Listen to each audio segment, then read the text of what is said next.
Switzerland, sebuah negara yang digadang sebagai negara dengan kualitas hidup terbaik di dunia.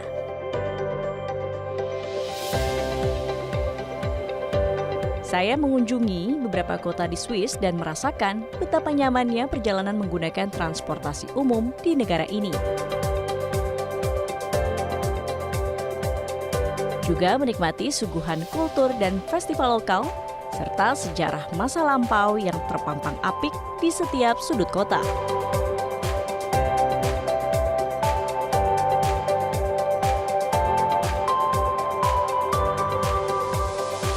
Saya Gadis Bianca dalam Journey Way to Explore.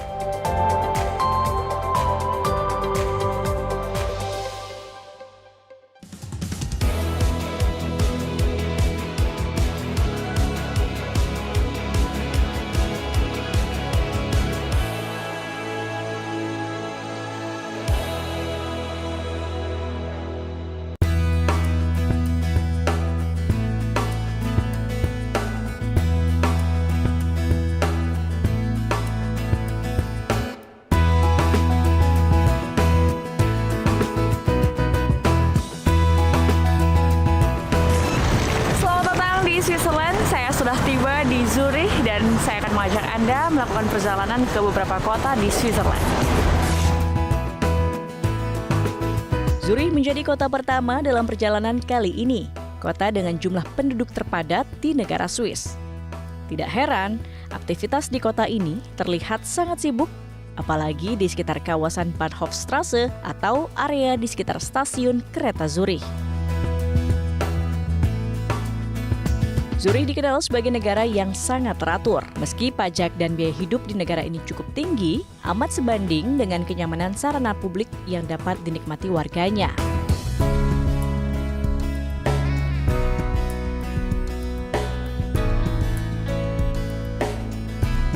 Tidak jauh dari stasiun utama Zurich, kita bisa berkunjung ke Museum Nasional Swiss.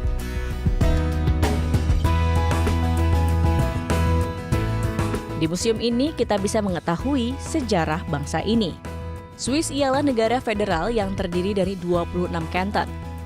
Negara ini dikenal karena kebijakan netralitasnya dan tidak pernah terlibat dalam perang dunia. Stabilitas politik, keamanan, dan kualitas hidup yang tinggi menjadikan Swiss sebagai tujuan banyak penduduk dari berbagai negara. Saat ini, Swiss termasuk salah satu negara dengan ekonomi terkuat di dunia. Padahal hingga akhir abad ke-19, negara ini masih tergolong relatif miskin dibandingkan dengan banyak negara Eropa lainnya yang mengalami kemajuan pesat karena revolusi industri. Sebagai negara dengan ekonomi yang cukup baik dan tidak terpengaruh dengan Perang Dunia Kedua, usai Perang Dunia berakhir, banyak imigran yang datang ke Swiss dan mempengaruhi pola demografi Swiss. Jadi, sejak tahun 50-an dan tahun 60-an banyak orang Itali yang datang dan akhirnya menjadi warga negara Swiss.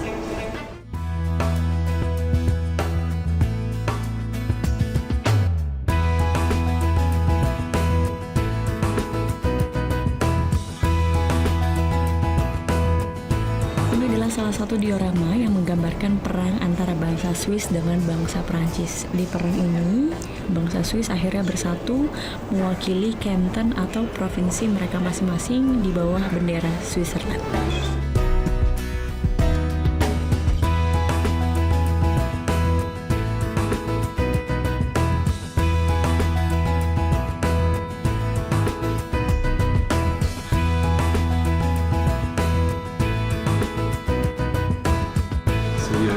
You can have the information and then you can look at the origin. Semua aspek sejarah Swiss dikemas dengan apik sehingga pengunjung tidak bosan ketika menerima informasi. Jadi melalui layar ini, pengunjung bisa diberi kemudahan melihat secara detail bagaimana bentuk asli dari yang kita bisa lihat di sini.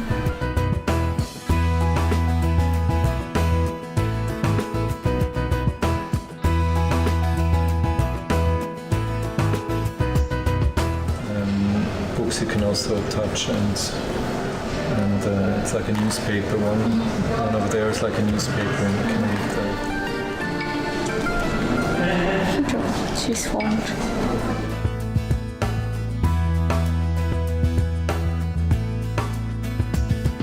Dari paparan Museum Nasional ini, pengunjung bisa merasakan betapa bangsa Swiss menghargai sejarah kehidupan negara mereka di masa lalu.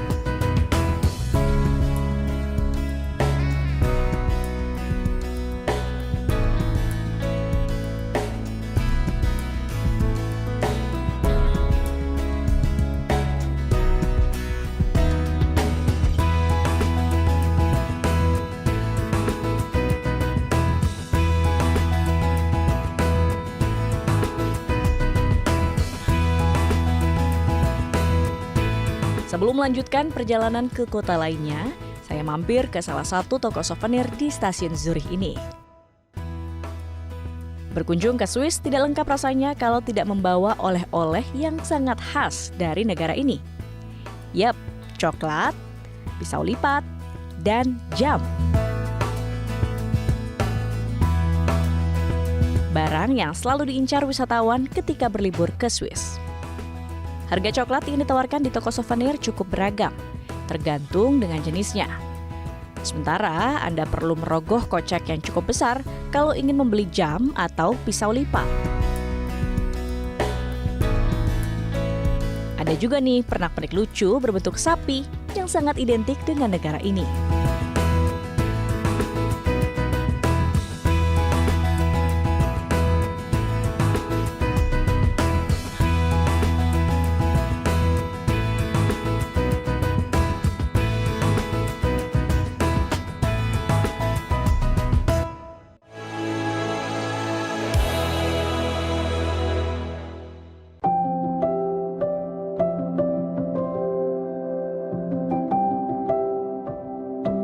Bagi Swiss, sektor pariwisata negara ini adalah primadona.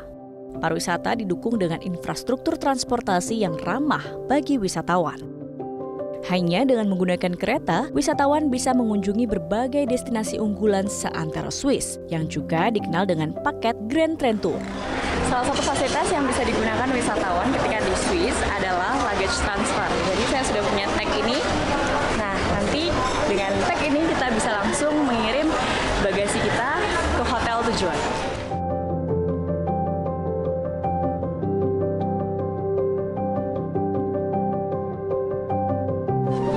Halo. Halo. Hai.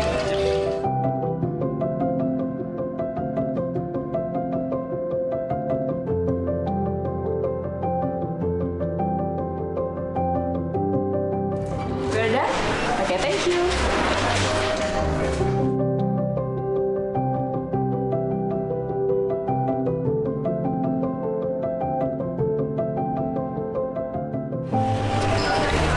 Jadi kita akan naik kereta ke salah satu suburban di Zurich, kota suburban namanya Oerlikon. Terus nanti kita transfer ke Rheinfeld, ke Neuhausen Rheinfeld.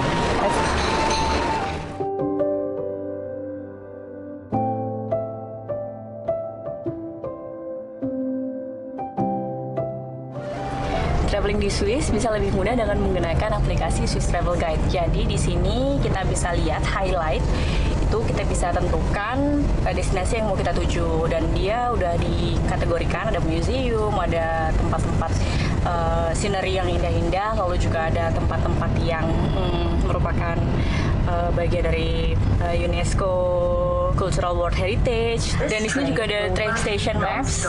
Jadi kita nggak akan nyasar karena semua petunjuk ada di sini. Keren. Di Swiss Travel Guide juga terlihat kita sudah traveling berapa jauh. Di sini udah 3,7 km, tapi kita akan pergi lebih jauh lagi.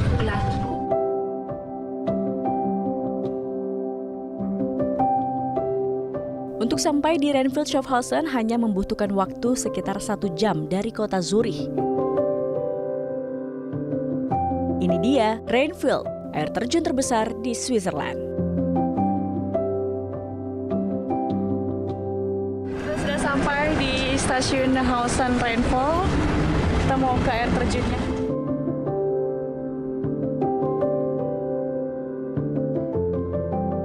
Air terjun ini terbentuk pada zaman es terakhir atau sekitar 14.000 hingga 17.000 tahun lalu.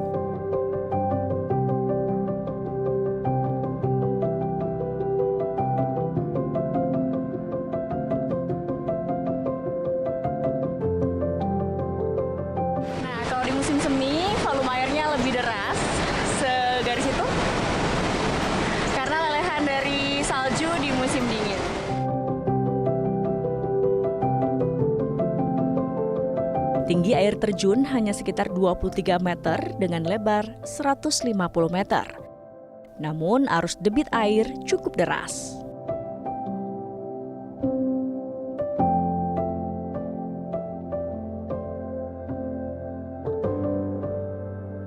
Pemandangan air terjun dengan batuan besar dan Kastil Leuven di balik bukit dengan gradasi daun musim gugur terlihat amat cantik dan juga memukau.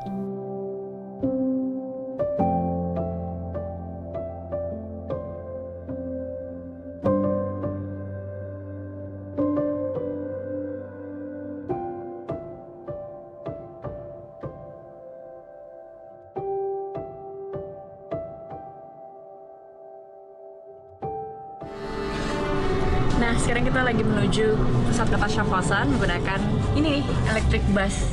Jadi kota ini bebas polusi udara maupun suara.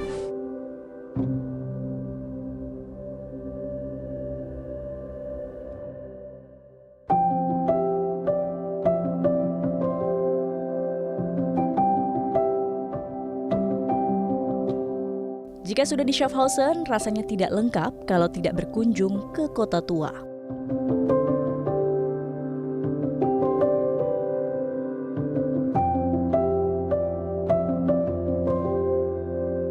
Wisatawan akan terpukau dengan rumah-rumah bersejarah bergaya barok klasik yang indah. Jendela Oriel berarti jendela yang menjorok keluar dan pada masanya menjadi simbol status kekayaan. Kota tua Schaffhausen juga dijuluki sebagai Erkestadt atau kota jendela Oriel karena memiliki 171 jendela Oriel yang masih terawat. Berjalan-jalan di area ini membuat saya merasa seperti ditarik ke era gotik dan barok khas Eropa klasik.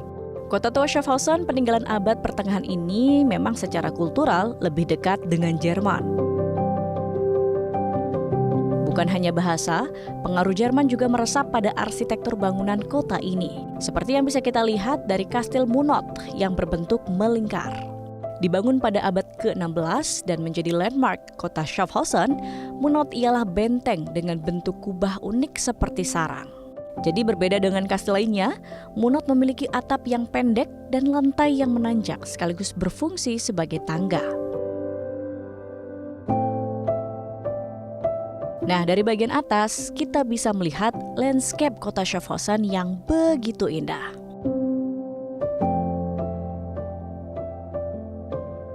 Di era Renaissance, menara ini membantu kapal dagang untuk bisa bersandar.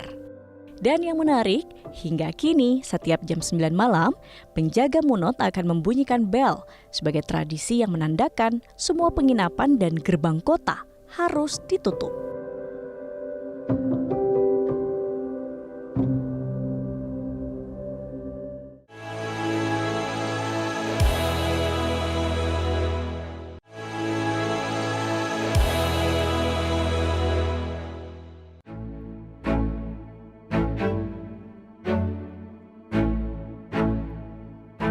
Mengunjungi Swiss di musim gugur rasanya waktu yang tepat untuk wisatawan asal Indonesia.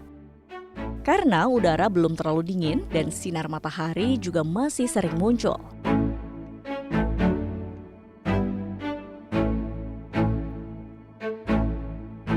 Apalagi suasana taman dengan pepohonan yang mulai menguning memanjakan mata kita.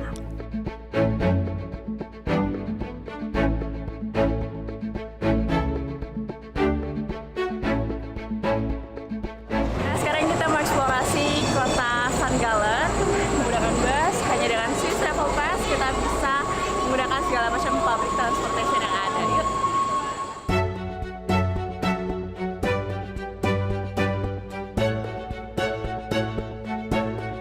Bukan hanya bus, dengan Swiss Travel Pass, saya juga tidak perlu lagi membayar tiket transportasi publik lain seperti kereta atau tram, dan juga tiket masuk berbagai museum di seluruh negeri ini.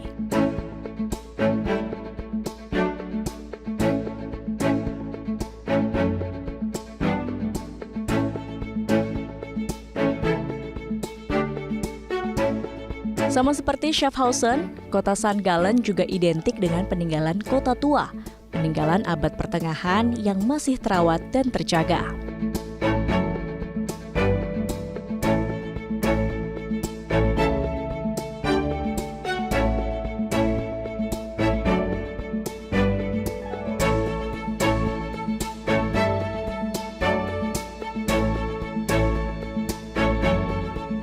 Ikon kota ini ialah kawasan kompleks gereja katedral dan perpustakaan Abbey yang bergaya rokoko atau yang lebih dikenal dengan Abbey of St. Gallen.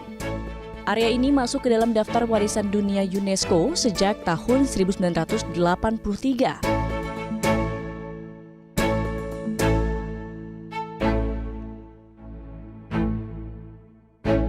Arsitektur bangunan dan interior Abbey yang sungguh menakjubkan. Perpustakaan ini bahkan digadang-gadang memiliki aula rokoko yang paling indah di dunia.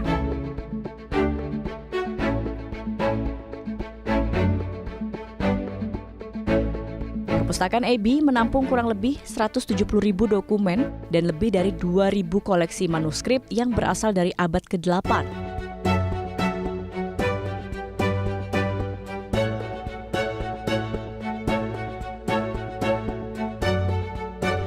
Jadi perpustakaan ini memiliki koleksi buku-buku dan juga manuskrip dari abad ke-14.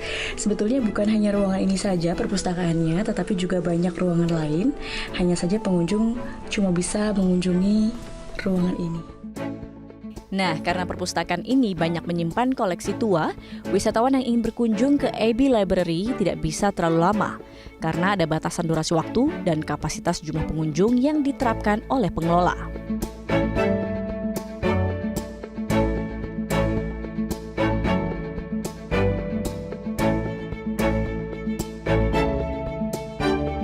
Suasana kota di St. Gallen terasa sedikit berbeda.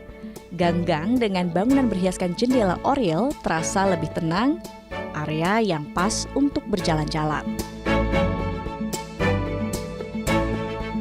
Kita lagi di Alma Messe, ini semacam festival yang diadakan ketika public holiday. Di sini banyak dijual makanan, lalu juga souvenir, ada juga yang jual peralatan rumah tangga, dan yang jelas ada banyak permainan anak-anak.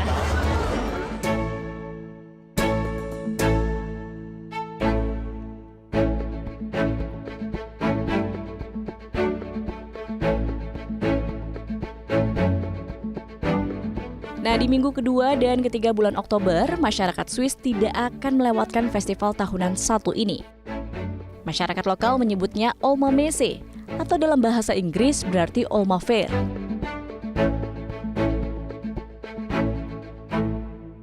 Salah satu pameran paling populer seantero Swiss yang telah berlangsung selama 76 tahun. Tiap tahunnya sekitar 400.000 pengunjung dari berbagai kanton di Swiss, bahkan dari negara tetangga seperti Jerman, menyempatkan waktu untuk menghabiskan waktu senggang mereka di pameran ini.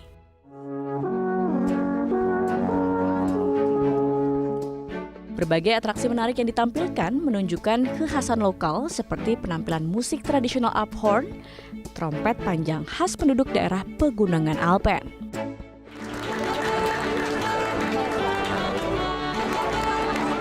Nah, selain itu yang juga ditunggu-tunggu oleh pengunjung dan menarik perhatian ialah balap babi Sauli atau yang lebih kita kenal dengan nama Piglet.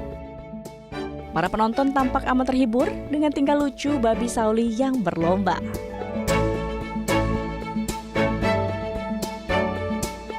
Perjalanan ke kota besar seperti Zurich dan kota tua seperti Schaffhausen dan St. Gallen memberi kesan mendalam dari perjalanan kali ini.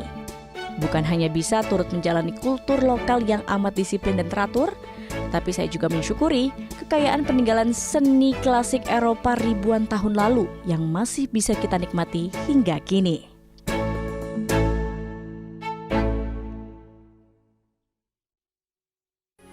Metro TV. Jelajahi cara baru mendapatkan informasi. Download Metro TV Extend sekarang.